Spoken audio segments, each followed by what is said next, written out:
Hello dear students, myself CMA Padmaja Bujruk. I will discuss accounts of banking company. Go to study note number 4, accounts of banking, electricity and insurance companies. I will discuss accounts of banking companies. We'll see format of balance sheet. Third schedule.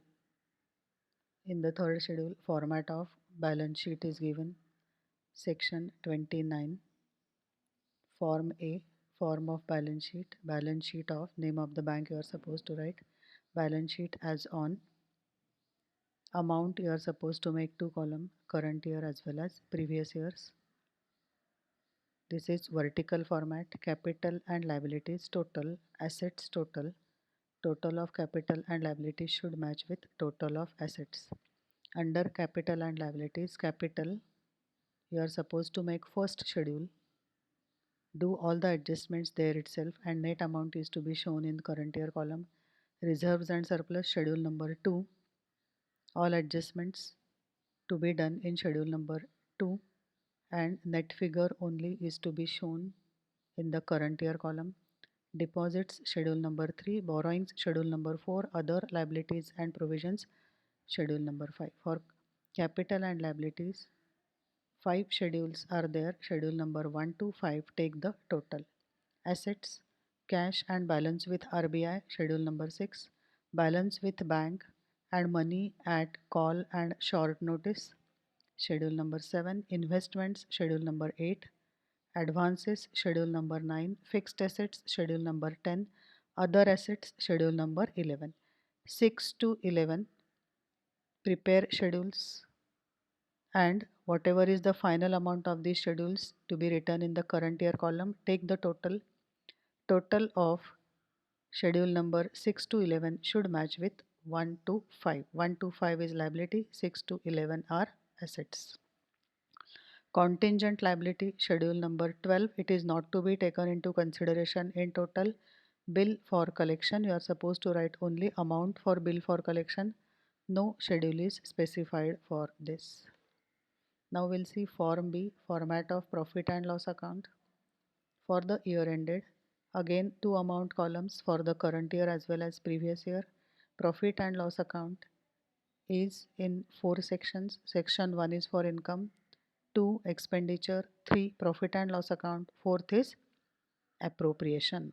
Here you are supposed to write Roman 4 appropriation. Income, below that interest earned, schedule number 13, other income, schedule number 14. Total of 13-14 is total income. Second is expenditure, interest expended, that is paid, schedule number 15. Operating expenses, schedule number 16. Provisions and contingencies, you are supposed to write amount here in the current year column.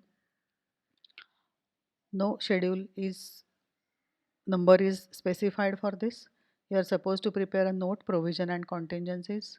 Find the amount and write it under current year's column. Take the total income minus total expenditure will be profit or loss for the year, that you are supposed to write under the third head, third section, profit and loss.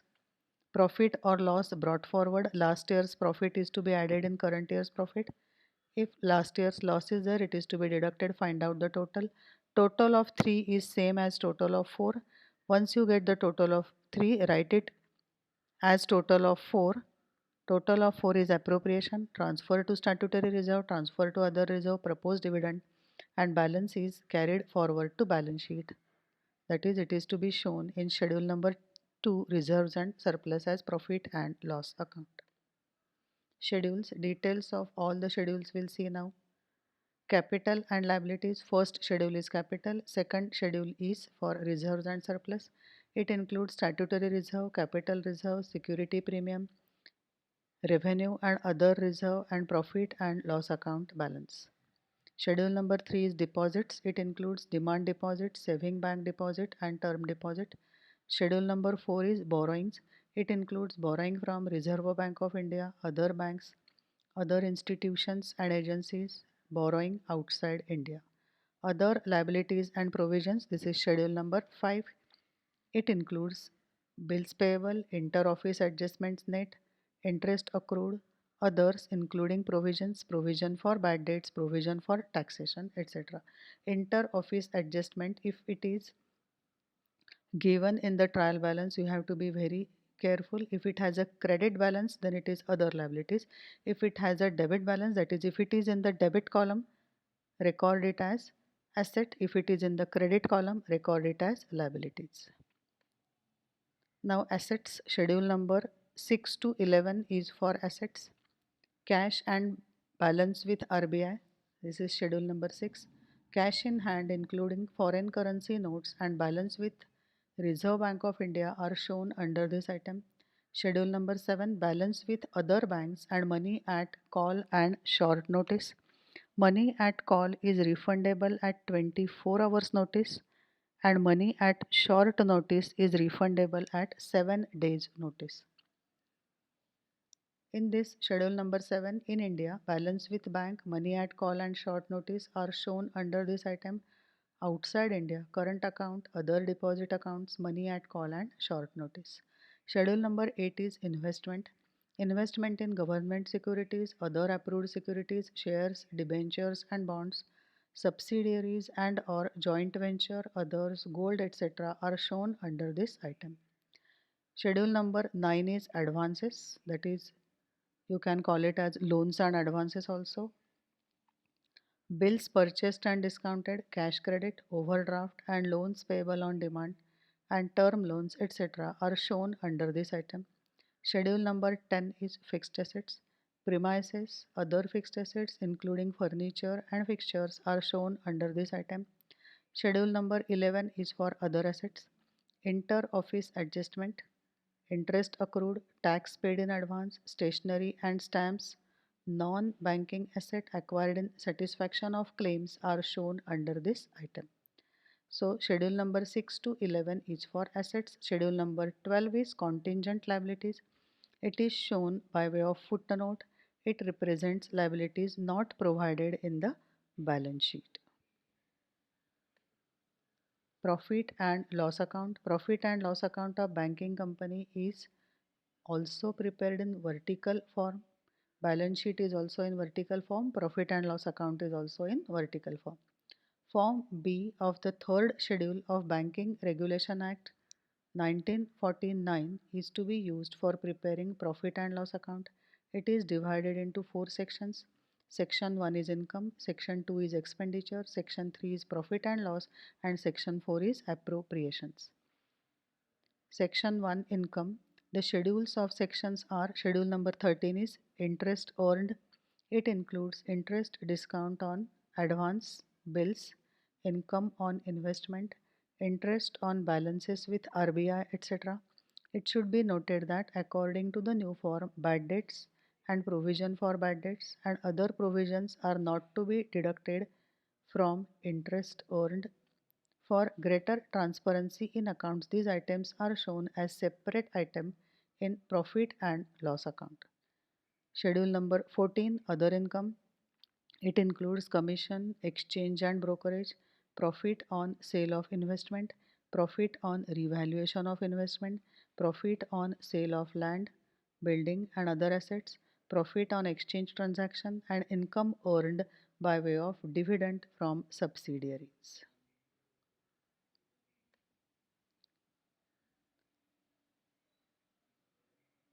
Then next is expenditure. Expenditure is second. This is not first, this is second. Schedule number 15 is interest expended. Interest expended is interest paid on deposits, interest on RBI borrowings, interest on interbank borrowings, etc. are shown under this item. Schedule number 16 is for operating expenses, salaries and wages of staff, rent, rates and taxes, printing and stationery, advertisement, depreciation on banks' properties, directors' fees, auditors' fees, law charges, postage, repairs, insurance, etc. are shown under this item. Third item of this section is provisions and contingencies. First is income, second is expenditure. In expenditure, you have schedule number 15, 16, and third is provisions and contingencies. No schedule number is specified for this. Provision for bad debt, provision for taxation and other provisions are shown under this item. Then third is profit and loss. Change it to 3, make it 3, profit and loss. In this section, profit or loss for the current year, difference between income and expenditure, and brought forward profit or loss are shown. That is current year's profit plus profit brought forward from last year. Fourth is appropriations. In this section, amount transferred to statutory reserve as per section 17, amount transferred to other reserve, proposed dividend, etc. are shown. The balance is transferred to balance sheet. In balance sheet under reserves and surplus, schedule number 2, the balance is shown under the head profit and loss account. Every banking company incorporated in India is required to transfer at least 25% of its profit to reserve fund as per section 17. Now you are supposed to prepare in all 16 schedules, 1 to 5 schedules for liabilities we have just now seen, 6 to 11 for assets, schedule number 12 for contingent liabilities, schedule number 13 and 14 income, 15 and 16 expenditure. So we will just see some few formats of these schedules, but you are supposed to prepare all the 16 schedules before preparation of profit and loss account and balance sheet. Schedule number 12 is for contingent liabilities, particulars, current year and previous year, 2 amount columns, claim against bank not acknowledged as debt, liability for partly paid investment, liability on account of outstanding forward exchange contract, guarantee given on behalf of constituents in India, outside India, acceptances, endorsements and other obligations, other items for which the bank is contingently liable. Total of all this is contingent liabilities as per schedule 12. Only this amount you are supposed to show as footnote to the balance sheet. Schedule 14, other income, commission, exchange and brokerage, profit on sale of investment minus loss on sale of investment, profit on revaluation of investment minus loss on revaluation of investment, profit on sale of land, building and other asset minus loss on sale of land, building, other asset, profit on exchange transactions minus loss on exchange transaction, income earned by way of dividend etc. from subsidiaries, companies and or joint venture abroad or in India, miscellaneous income. You are supposed to prepare a schedule of other income, schedule number 14. Take the total. Only this total will be shown in profit and loss account. First, income. Schedule number 13 is interest earned and schedule number 14 is other income. Only this amount will be shown in profit and loss account. Schedule number 16, operating expenses, payment to and provision for employees, rent, taxes and lighting, printing and stationery, advertisement and publicity, depreciation on bank's property, directors' fees, allowances and expenses, auditors' fees and expenses, including branch auditors' fees and expenses, law charges, postage, telegram, telephone, etc., repairs and maintenance, insurance, other expenses. All these total of expenses will be shown in profit and loss account under Roman 2 expenditure. Schedule number 15 is interest paid, schedule number 16 is operating expenses, make schedule and only the final amount will be transferred to profit and loss account. Now we'll see disclosure of accounting policies. Sometimes you may get a question after preparation of final accounts. Write a note on disclosure of accounting policies. So what you are supposed to write that you should know.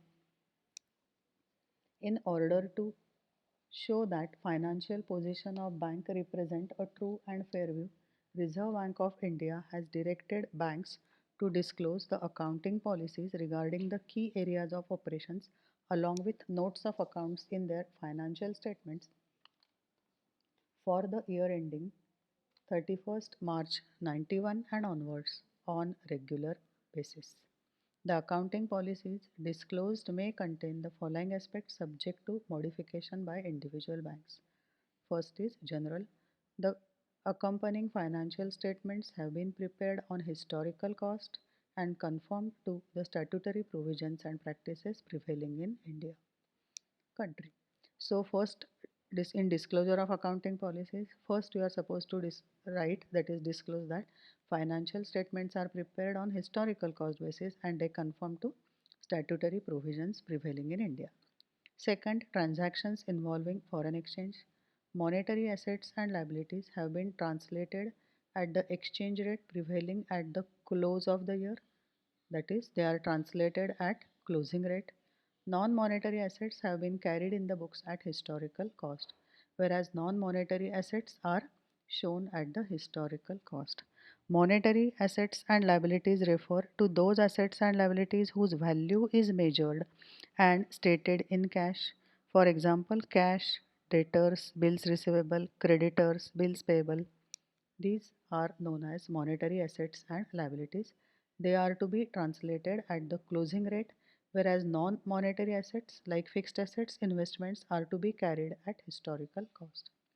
Income and expenditure item in respect of Indian branches have been translated at the exchange rate ruling on the date of transaction, and in respect of overseas branches at the exchange rate prevailing at the close of the year. In case of Indian branches, transactions involving foreign exchange, they have been translated at the exchange rate as on the date of transaction, but in respect of overseas branches, the rate closing which was at the end of the year, that is closing rate, was used. Profit or loss on pending forward contract has been accounted for. Next disclosure is for investments. Investment in government and other approved securities in India are valued at lower of cost or market value. Investment in subsidiary companies and associate companies, that is companies in which the bank holds at least 25% of the share capital, have been accounted for on the historical cost basis. All other investments are valued at lower of cost or market value. So for investment, it is very important. Investments are normally valued at cost or market value, whichever is low. Advances. Provisions for doubtful advances have been made to the satisfaction of auditors in respect of identified advances based on periodic review of advances and after taking into account the portion of advance guaranteed by Deposit Insurance and Credit Guarantee Corporation and Export Credit and Guarantee Corporation and similar statutory bodies in respect of general advances as a percentage of total advances, taking into account the guidelines issued by Government of India and Reserve Bank of India. Provisions in respect of doubtful advances have been deducted from the advances to the extent necessary, and the excess have been included under other liabilities and provisions. Other liabilities and provisions is schedule number 5. Provisions have been made on gross basis. Tax relief which will be available when the advance is written off will be accounted for in the year of write-off. Next disclosure is of fixed assets. Premises and other fixed assets have been accounted for at their historical cost. Premises which have been revalued are accounted for at the value determined on the basis of such revaluation made by the professional valuer. Profit arising on revaluation has been credited to capital reserve. Depreciation has been provided for on straight line or diminishing balance method. Whatever may be the method will be given in the question. Accordingly, you have to write about disclosure of depreciation. In respect of revalued assets, depreciation is provided for on the revalued figures, and an amount equal to the additional depreciation consequent of revaluation is transferred annually from capital reserve to general reserve or profit and loss account. Next disclosure is about staff benefits. Provision for gratuity pension benefit to staff have been made on an accrual or casual basis. Separate funds for gratuity pension have been created. Next disclosure is about net profit. The net profit disclosed in the profit and loss account is after provision for tax on income in accordance with statutory requirements, provision for doubtful advances, adjustments to the value of current investments in government and other approved securities in India, valued at lower of cost or market value, transfer to contingency funds, other usual or necessary provisions. Contingency funds have been grouped in the balance sheet under the head Other Liabilities and Provisions. So these are various disclosure of accounting policies necessary for the banks to be made as attachment to financial statements. In this particular video, we have seen form of balance sheet, form of profit and loss account, various schedules, and disclosure of accounting policies. Thank you.